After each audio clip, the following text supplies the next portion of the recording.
Thanks for coming along this afternoon. Can you tell me a little about yourself and your business, please?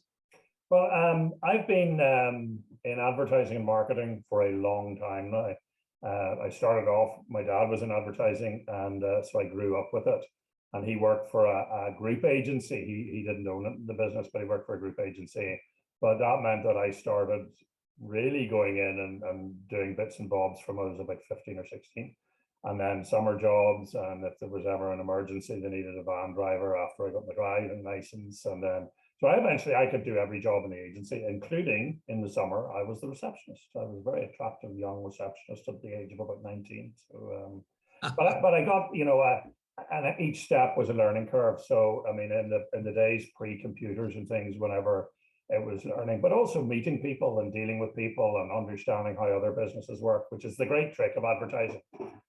Not trick, but the great enjoyment part of it really is you deal and work with so many different businesses, and you learn about how they work very much from the marketing point of view. But I've worked with bank, I worked with NITB, I worked with Grafton Recruitment, I've worked with Avondale Foods, they make all the coleslaw you probably ever eat.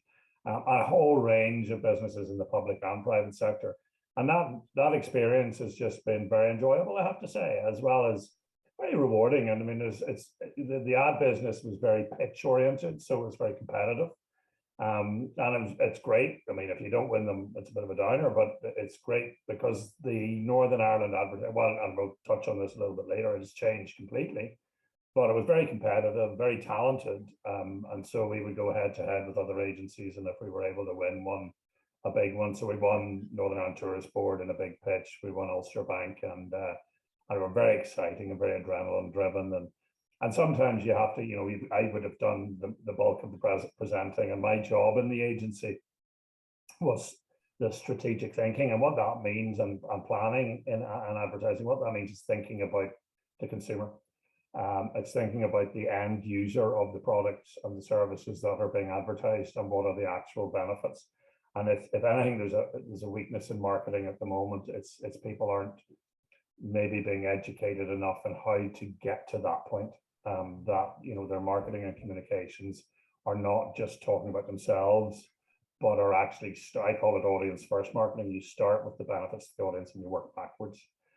Because the change in media is so dramatic and dynamic, in that how you can now market to people and it all is all about individualization. So that's what's interesting in the change. So and I had great fun. I had great fun. I hit the peak. If I told you all the places we got taken by the media, I mean, including a flight on Concorde, which it creates a bit of jealousy among the younger ones who have never even seen it fly. But that was fun. Very good. Supersonic flight, eh? Yeah. Maybe it'll come back. Maybe it'll come back one day. Maybe it'll come back. So, Tim, tell me a little about the Northern Ireland Business Facebook. That's a really interesting story. Well, how did that come about? In future, I will tell people that it was a lot of thinking, a lot of time, but it was literally, I write blogs for my own sort of consultancy business. And I just went to Facebook and I thought, where will I publish this? And I looked for a Northern Ireland Business Facebook group. And this all happened on one Friday afternoon. And there wasn't one. So I thought, well, I've learned a bit about digital because I ran a digital agency, Navitalk, for a few years. And I picked up bits and bobs. So I set up a group and I thought, okay, well, I'll call it Northern Ireland Business. I then shortened it to NI Business. And somebody else stepped in and started another Northern Ireland Business one for some reason. Anyway. But what happened was I set it up and I shared it with a few people. One of them was Michael Stewart, who was the president of the Belfast Chamber of Trade at the time, and another one was Bonnie Turkington, who runs Baobab, and then David Crozier, who's a friend of mine, who runs an independent financial services business in Newry or Warren Point. I said on the first day, wouldn't it be great to get 100 people? So I had no ambition for it at all. By the following Tuesday, we had 2,500. And all of a sudden, it just took off. This was during the first lockdown. So I think that had something to do with it. But it was basically there was a need there and nobody had done it before. And suddenly people started sharing it and joining it and sharing it and joining it. And then it started to become what it is today. It's become a place where people come and go to find out where they can get things done, where they can potentially find particular products or services. They localize it. And so it's grown into, we're now just short of 50,000 members. We keep getting close to 50,000, and then I go through the other admins, because those original members all became admins with me. We go through and make sure that the membership is as clean, I suppose, as we can make it, and that is that we don't have, there's a lot of bots and things fly around social media groups, so we work hard to make sure it's as clean as possible. And so that's where we are at the moment. It's become huge. I mean, I would estimate the amount of business that has been done through the group in the last 2 years probably goes over £1 million, if not considerably more. I know myself, I've got a guy to help with some trees, and I also got our decorator for the house through the group. And it's a constant thing you see every single day, people buying and selling. And there's some criticism that it's become a buying and selling site, and we try hard not to be as basic as that. So it's not competing with Facebook Marketplace. But the other side of that coin is business is about buying and selling. You know, that's the fundamental. You can, you know, before you start educating about it, have you got something to sell and have you got somebody to buy it? Is what a business is all about. So as we've seen in the past, some people will remember products that were brought onto the market that nobody wanted to buy, so they didn't have businesses. So that's what we've got to now. It's been a great. I'm very proud of it. I have to say, you know, I'm not you know, puffing and blowing about it, because I just feel that it has genuinely contributed, and I'm very proud of the support I've got from the members of the group. It's all about them. It's all about the small businesses. And you know, you work with small businesses. They're almost invisible in all the discussions about the Northern Ireland economy. You never hear about small businesses getting into the mainstream news media, business media. There's, you know, we all know this, you know, a PR story in the business world in Northern Ireland sometimes needs to be the number of jobs you're creating. Small businesses create jobs in ones and twos, never enough to create media stories, but then they build and they build. And the other side of it is seeing people who have started businesses and have no idea what they're going to have to do. And I know you work with businesses in this, but they end up suddenly looking at rents and rates and taxes and VAT and looking after accounts and all of that, which that's, you know, there's something that I just wanted to be a hairdresser, and suddenly they realize, you know, they've got an awful lot more to do, but they do it and they get on with it. And that's it's the backbone of our economy, and it's completely unsung and unheard of. And so it's great when we can get a bit of visibility for it. Yeah, it's a terrific, from a Friday afternoon idea to almost 50,000 is fantastic. So listen, well done. You deserve to feel proud of that. So I guess if I think, what business leader inspires you the most, Tim? Well, it'll be somebody none of you have ever heard of. There's a guy, I was in America when I worked for McCann Erickson, and there's a guy called Michael Sennett there. And Michael was the first person I ever heard talk about brands in a way that really excited me. And he used a story, and this is going back quite some number of years, but he used what was going on at the time is Roundtree's was being sold and being bought by Nestle or an American firm. I can't remember what it was. And he said the price had gone from 800 million to 1.6 billion because of Kit Kat. And it was a real revelation of the power and strength and value of a brand, because, and all I'm doing is quoting what he was saying, he was saying, you know, any confectionery company could make the equivalent of a Kit Kat. It's not a hard thing to make, but nobody had the power to get the consumer to lift it off the shelf. And the Kit Kat brand was that power that actually got people to lift what is a relatively fundamental wafer biscuit chocolate and fingers. But the power to get it off the shelf lay in the brand. And that's why the price had doubled. So I brought that back to Belfast and into McCann's. And ever since then, I've really talked about the values of brands and how promoting a brand and what a brand is and how it relates to the consumer in a very powerful way and beneficial way, that makes it core to any of the marketing. And it's a challenge sometimes because small businesses particularly find that quite difficult to understand, and they think, how can I compete with the big brands in the world? You know, how, and this is something we'll touch on in a minute with Voice for Locals. But there's never been now a better time for small businesses in their marketing if they get it right, because the social channels enable you to you don't need the budget to go on television to compete anymore. In fact, the power of television has died quite considerably because of the individual's control of their own media choices. So, I mean, my kids and I and my wife, we watch one program per night together, and that's it. Everything else, and usually we never watch it live. We always have something recorded, so we can either it's on Netflix and there are no ads, or we'll do like everybody else does and ping through the ads. So it's a completely different. But what the social channels done right enables small businesses to compete with huge businesses, and that's what I think is very exciting, and it's a very exciting opportunity in the group. What would you say is the best piece of advice you've ever been given? I had a number of things. I mean, working with my dad, it was before I worked, actually. It was to pay attention to what's going on around you and look at the good guys. My dad used to hand me every Sunday, he would hand me the old colour magazines from the Sunday newspapers. And there was a guy called David Abbott, wrote for Abbott Mead Vickers. He was the copywriter, and he wrote the ads for Sainsbury's. And my dad would hand them to me and say, read that every Sunday. And he could be writing about an asparagus, and he could have written a whole page about an asparagus, but it was beautifully written. And so I suppose the thing to do is, you know, if you can't advise somebody to love what you do, but you can certainly help them to understand and get the pleasure out of what they do.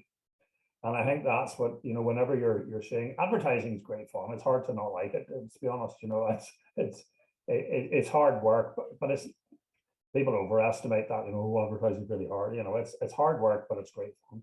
But so the advice, and then, you know, the other things I just would have picked up along the way, I would have just listened. I think the best thing to do is listen, and to try not to just think you're right about everything. You know, take people's opinions on board.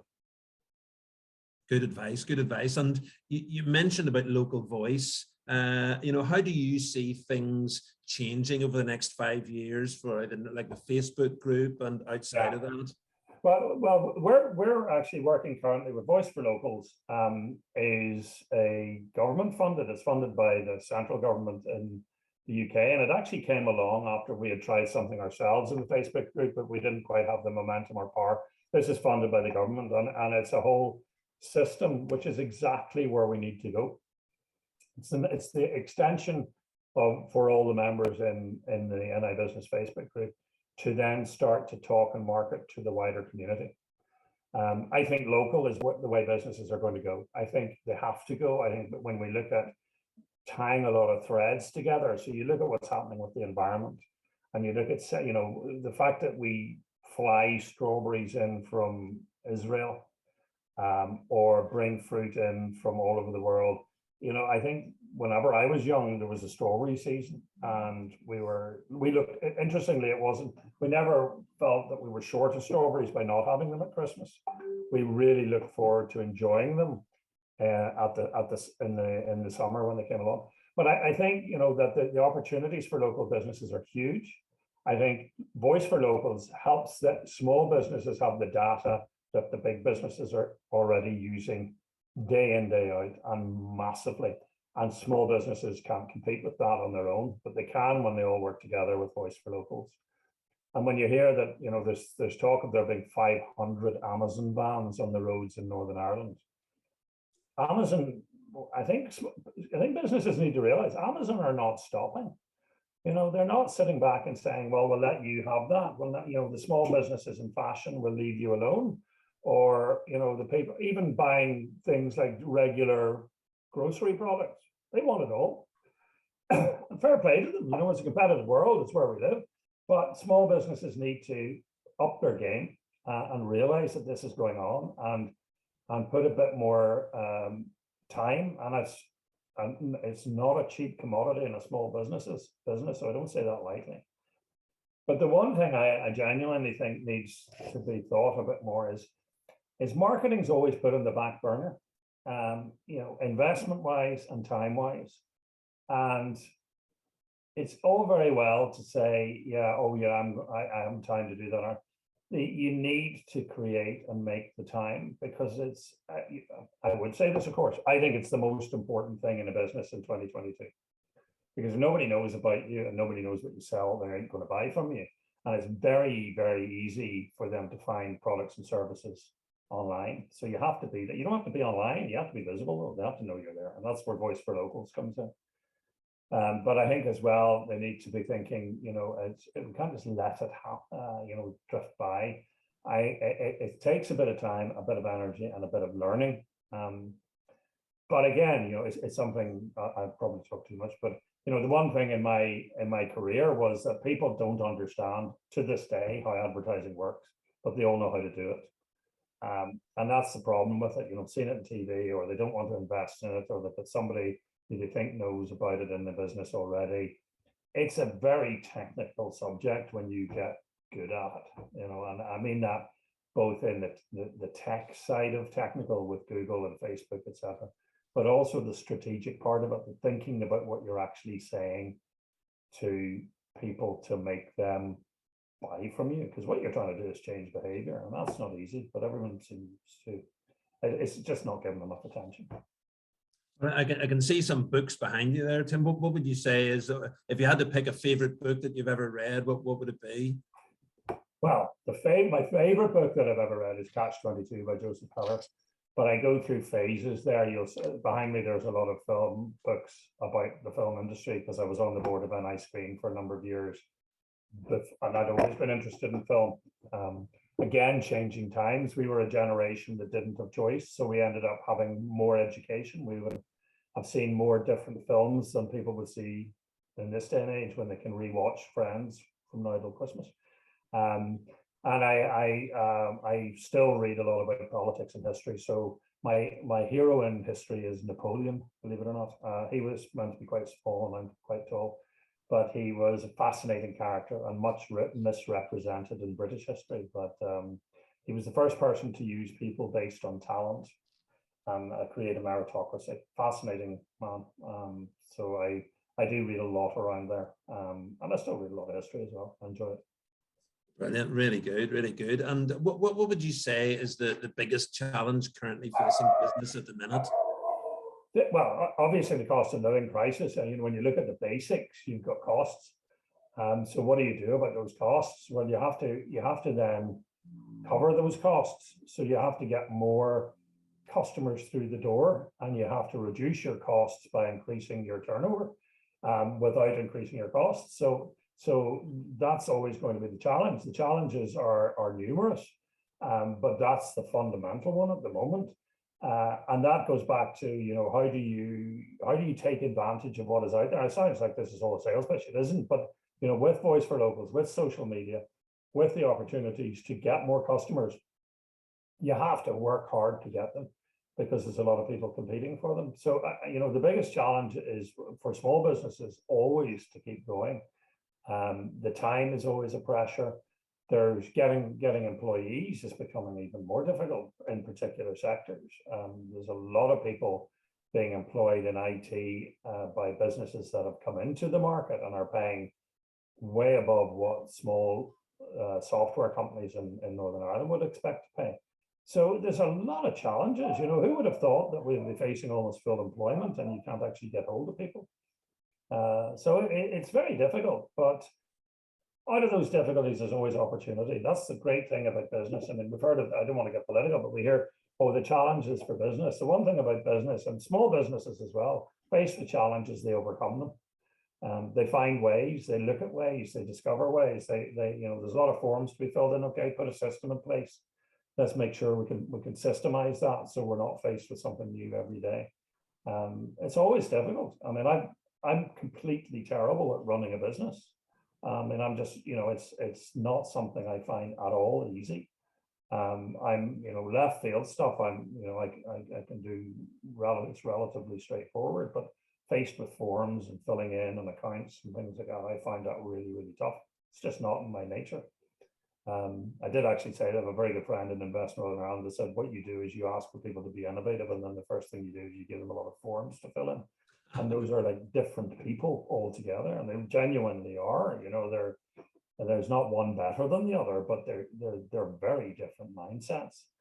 My kids, my son, believe it or not, he's just back from Taiwan, but he finds learning languages relatively easy in that he can now speak Mandarin and Russian.